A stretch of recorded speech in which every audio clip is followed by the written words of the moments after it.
Hello there, Sir from 17 once again, introducing you to my Dishonored, very hard difficulty video walkthrough. This is Mission 7, this is the Flooded District, and I believe personally that this is the most challenging mission of the game.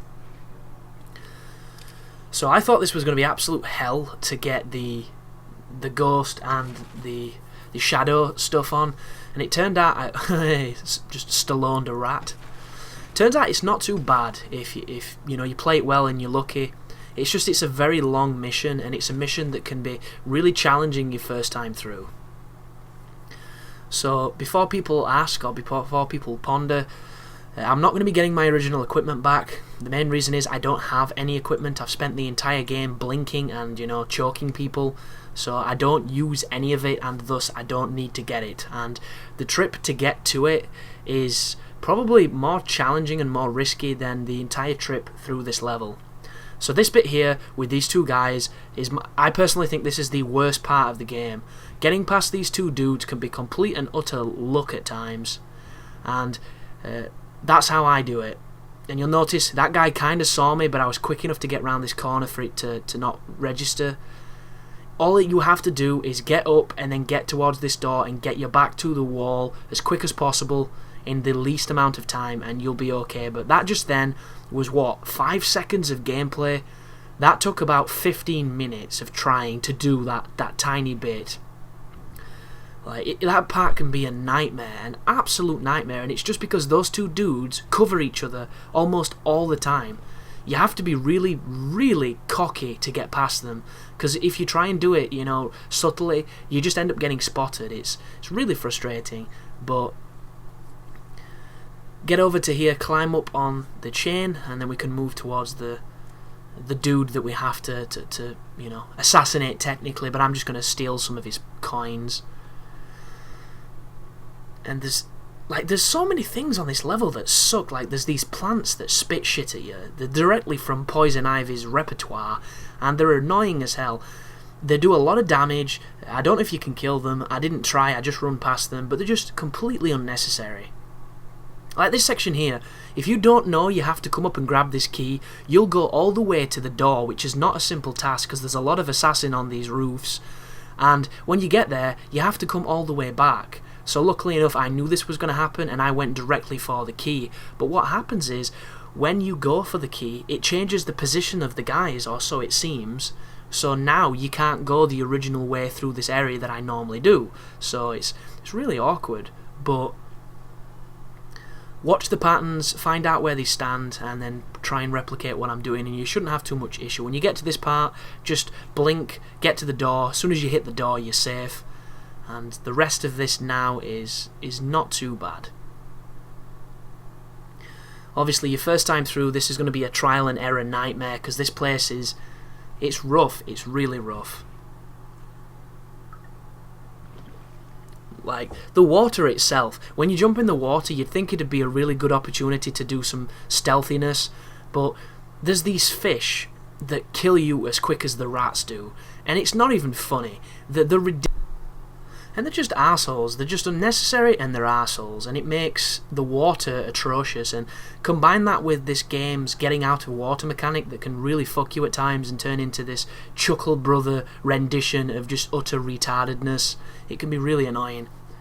Right there I got out of the water a little bit quicker than I normally did, and two guys behind me nearly spotted me, so you'll notice I waited them out until they kind of forgot what they were looking at, and then I continued on. And if you can't climb up here, this gives you the easiest and I would say most efficient that I found way to get into this building, because this area is dense with enemies and it can be a challenge at the best of times. But once you're in here, you can then go and climb on top of these bookshelves, and it makes it much easier to navigate. These next few rooms, once you know the patterns and once you know where to stand and everything, they're not too bad at all. There's a couple of interesting dialogues that happen as you find out that these assassins are in a training area, so to speak. It kind of reminded me of Batman Begins, when Liam Neeson's teaching Bruce to kick ass. Or to kick ass for a purpose, as aside to just, prison fighting. But as per normal, use the lean to the best of your ability. The blink is the most powerful tool on the game. I'm going to actually take this guy down because he stands all cockily on this doorway, and I couldn't think... Why am I saying that? Why am I putting an F on a TH word? Think of a better thing to do with this guy. So I just took him out, dropped him down there, and then carried onwards. And for anybody wondering, bodies being found, as long as there's no alarm going off, and as long as it's a body that just, kinda got found because you left it and there were still people around it, should not affect your ability to get the stealth related achievements. I had, I think, 2 or 3 levels where they found bodies and I still got the achievements, so don't worry at all. You're still good to go. Just make sure they didn't see you and make sure no alarms happened, because if they did, you will fuck yourself. And I don't believe this game has a mission select. You have to play through the entire thing again. So that is kind of frustrating, but, fingers crossed you won't have to. Everything will run smoothly like it did for me after the first 2 levels of absolute nightmarish hell. But we're making our way slowly to Dowd, I think his name is. And this room is tricky. There's probably a super cool way of getting through this really easily with, not even any savvy needed, no cunning, no interesting strategies, but I couldn't find a way, so I had to improvise. And my improvisation consisted of running on this balcony. If you move around and you run, they will hear your footsteps. And what you want is, you want to do it so that only Dowd hears your footsteps for this first opportunity. Then sit behind this chest. As soon as he walks up the stairs behind those like bank drawer stacks, you want to teleport behind him. Once you're behind him, steal his purse so that you can get the requirement for the non-lethal kill. Then you want to get out of this place and wait for him to go back to his original position. This can take some time, obviously, because they are quite thorough in the search patterns, and this is more about patience, this technique, than it is about any real skill, so anybody can do this, I believe. And you can listen to this dude talk, and I think he's voiced by Michael Madsen, which is a pretty cool name for a game. And what we're going to do now he's returning to his original position is we're going to run on this roof again. The difference being we're going to aggro both him and the assassin that's downstairs. What this is going to enable us to do is they're both going to come up the stairs, then we're going to teleport down, grab the key that we need, and then we can get out of this place. So you'll notice the arrow is the guy, the target, there is the assassin. Wait for them both to go behind the stack like we did last time, and then teleport down. And you have to be kind of quick here. Don't run, do not stand up, make sure you're just as stealthy as you've always been. Grab the key, and then you can... my choice is to go back outside the door and then wait for them to reset the path. So like I said, this is not going to win any speedrun awards, but it's an effective and an interesting way of doing this room. And I've got to admit, as much as I disliked this level, I really enjoyed finding a system that worked for me in this area, because this part of it's cool. I just don't like all the water stuff. The water stuff really pissed me off. The fucking spitting plants, like something out of, Little Shop of Horrors, just really annoying. And this section here, make sure you're safe on this balcony, because what I'm about to show you is extremely finicky. This particular strategy is fast and it looks pretty cool, but it's really, really temperamental. Sometimes you'll get spotted, other times it'll work flawlessly. You're going to fall and blink into this room. And right there, nobody saw anything, it looked cool, it looked professional, but that did not happen in one take, people. That might have took 20 tries to get that right. 20 might be, hyperbole at this point, but just know, if you're getting seen and it's not working, it didn't work for me immediately, but I managed to pull it off because I knew if I did it at the right time, I would be able to do so, and hopefully you'll have the same luck. But this section coming up, the first time through was an absolute nightmare. I don't know what I was doing. Do you ever get that moment when you're playing a game where there's certain mechanics and you completely forgot, that's not what we speak like in this country, you completely forget how to use them because you've not used them in a while. It was one of those moments where it's almost like I forgot everything I learned, and I just went back to being an idiot. But luckily enough, the start of this section is not too bad. It's further in that's rough. Like this section here, I believe... Excuse me, my stomach is playing havoc with me right now.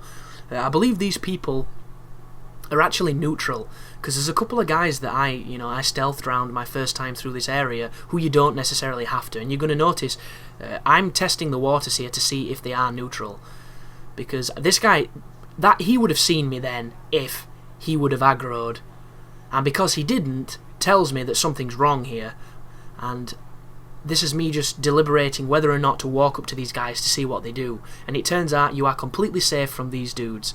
It's only the watch guardmen and the tall boys that are going to mess with you. And you'll notice they just don't respond. They're just chilling. And it's like, wow, I wish I'd have known this the first time through the area. But in retrospect, we learn many things, and if we don't, we get reminded of them from comments 2 years after the game was released. But I stole that guy's key because I'm not a very nice person. You don't have to. There's some goodies in this room, but it's completely unnecessary. That being said, I would definitely recommend you to play like that, because this game has to be experienced. There's so much depth, there's so much fun. This run-through that I'm doing here is mainly for function. It's mainly to help the people that don't like the game, just want the achievements or the trophies. And what I'm going to show you here is interesting, because you can teleport onto this building, and you see the highest point of the rubble here, that like chimney type assortment of bricks. If you get up to the top of that and you've got the crossbow, you can shoot the power, the whale oil that's connected to the top part of the wall of light where the train runs through. And if you shoot it, it's kind of a tricky shot. Do you see it just there, that white thing over in the distance just above the aimer? If you shoot that, you can actually blink onto the train and get through this area from this position I'm standing, but I don't have a crossbow, so instead I'm going to show you a nice sneaky route through these Bosnian houses that's going to get you all the way up to the mouth of that wall of light and get you inside of it without any trouble. A couple of word of warnings: there's a bunch of tall boys, and once again, these guys are going to either see you every single time like a bunch of laser-eyed ninjas, or they're going to completely miss you like a pair of blind drunks. It seems to be really random on this difficulty. Like the first time through this area, complete and utter nightmare, hated every goddamn second. This time for the recording run, I actually had a lot more fun.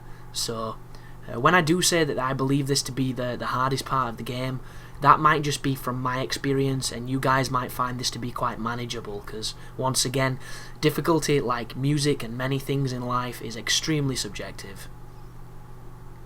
But over there is a lever that you can see. If you pull that lever, it's going to enable us to get past the wall of light, or to get to where the wall of light is, sorry. There's the tall boy. There's me wondering what the hell he's doing. But cruise over to here, blink up onto the platform. You'll notice I tried to do the mantle. I'm being as quick as I can, and I'm throwing caution to the wind, because I'm either going to get seen right now or I'm not. And luckily enough for me, it gave me enough time to move through the gate. Then I can climb this chain, and then we can do some ridiculous Indian-style parkour onto a train. Because I don't know if you've ever seen Slumdog Millionaire, but if that is to be believed, then I do think that it's a pretty good representation of some aspects of Indian life. The kids on those fucking trains, man, absolute psychos. I know that they have to do it to live and to eat and stuff, but there's so many people that die because it's ridiculously dangerous what they do. But that's what's going to take down the electrified fence. There you go. And what we're going to do here is I would advise you to save and wait for the train. When the train's approaching, size up your blink indicator so that you can hop on top of the train and then ride to the rest of this area. And then once you've done that, there's a little bit of traversal in the sewers, and this level's down, and there's one more left. Well, two more technically, because we have to go back to the pub, and my first time through the pub was as long as any other level, but this time for the recording run it was really quick, so I hope it's going to help a lot of people, because that bit can be really rough. But there we go. Now we can move back into the old district, which is going to lead us to some sewers. And my first time through the game, I was bumping into the infected plague guys all the time in these sections, but when I was recording, I didn't see any of them, and I don't know why. I don't know if I just picked a better path this time, or I was just better at the game, but I can remember taking down a lot of, you know, infected scrubbers, and this time I didn't run across them, which is a blessing, because those enemies are atrocious. Not only are they super aware, but they cover you in flies, and it's it's just such a strange thing. And there's a lot of stuff in this game that seems to come out of nowhere and have really, you know, strange meanings and seem almost to have some weight and then not to be really elaborated on. Like the Outsider, it's this incredibly interesting concept of this super, you know, higher plane extraterrestrial, or, you know, godlike figure. And all he's used is a deus ex machina to explain why we can use these ridiculous powers. That is the entire justification for his character in the game. And this guy speaks all the way through the game, and he even narrates the ending. And the only reason he's here is so that using the powers that we have isn't completely fucking ridiculous and contrived. And I was kind of hoping he'd have more influence than that. I was kind of hoping it would go more supernatural, and I don't really know what I was expecting, but I expected him to have a storyline. I expected it to have peaks and valleys, you know, epiphanies, revelations, and then a conclusion. And instead it was just kind of, yo dog, I'm the reason you can use all those awesome powers. And then at the end it was like, yo dog, thanks for playing the game. And I found that really strange. But this area here, everybody is completely neutral. If you run balls to the wall to get here, you will avoid all of the crazy poison ivy plants. And we're about to be introduced to the next one, which is the fucking gayest one of the game. This plant is a douche, because we have to smash this wood, and he's going to spit at you, and he spits like 5 or 6 gobs that do massive damage on very hard. And a perfect run of this is that gets smashed by the plant, you then run round the corner, jump and blink onto the pipe, and then walk to the finish line. It doesn't work like that on this video, guys. I missed the jump and the blink, and I end up falling, and I put myself in a real bad spot. And getting out of the water while you're under pressure can be a pain in the ass. And look at this, absolute travesty. I just could not get out of the water, and I nearly die. And yeah, that's probably the hardest part of the game. A goddamn stupid, you know, testicle-looking leaf that spits green jizz at you is tougher than, you know, taking down a regent. It's just madness. But that's the end of the video, guys, and a really challenging mission. There is all the stats that you need, and thanks for watching. I hope it helped, because I found that mission on my first time through to be an absolute nightmare. So you take care now.